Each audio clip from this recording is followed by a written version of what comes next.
Për herë të parë, ushtria e Serbisë po zhvillon stërvitje me NATO-n.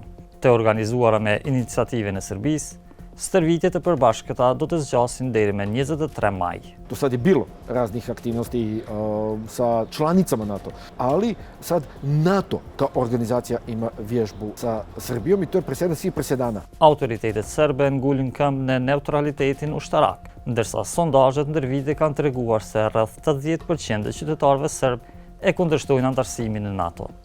Ndjenjat e keqia ndaj aleancës datojnë nga viti 1999, kur NATO-ja bombardoi ish Jugosllavinë për shkak të krimeve të kryera nga forcat serbe kundër shqiptarëve në Kosovë. Megjithatë, Serbia bashkëpunon me aleancën ushtarake përmes programit Partneriteti për Paqe, të cilit ju bashkua në vitin 2006. Komanda e forcave të përbashkëta të NATO-s në Napoli tha se ndihet e nderuar të zhvillojë stërvitje me forcat e armatosura të Serbisë, ndërsa Ministria e Mbrojtjes së Serbisë theksoi se stërvitjet sjellin përfitime të ndërsjella. Zyrtarët thanë se 600 ushtarë do të marrin pjesë në ushtrime taktike, teknike dhe procedurat e përdorura në operacionet për mbështetjen e paqes. Sipas analistit Aleksandar Radić, stërvitjet kanë rëndësi të madhe për Bashkimin Evropian. Jer to je za njih jedna velika pobjeda, jedna situacija koja je jako značajna jer Srbija koja se kretala negdje između istoka i zapada, Srbija koja kupuje naoružanje vojnu opremu u Kini, koja je donedavno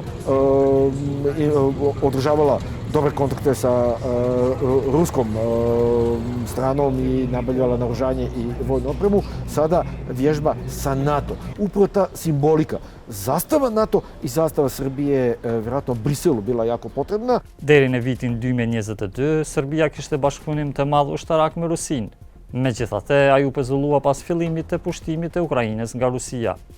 Pas kritikave nga BE-ja, Serbia vendosi gjithashtu një moratorium për stërvitje ushtarake me të gjithë partnerët e huaj, por kishte disa përjashtime. Serbia mori pjesë në stërvitje me forcat e armatosura të Shteteve të Bashkuara dhe shteteve të tjera anëtare të NATO-s. Në vitin 2025, ajo mori pjesë gjithashtu në trajnimet të përbashkëta të forcave speciale në Kinë.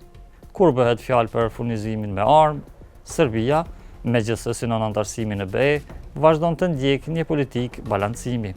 Ajo blen armë dhe pajisje ushtarake nga Kina, Franca dhe Izraeli. Sipas të dhënave të Institutit Ndërkombëtar për Kërkimet e Paqes në Stockholm, Serbia ka shpenzuar më shumë për ushtrinë gjatë 5 vjetëve të fundit se çdo vend tjetër në Ballkanin Perëndimor.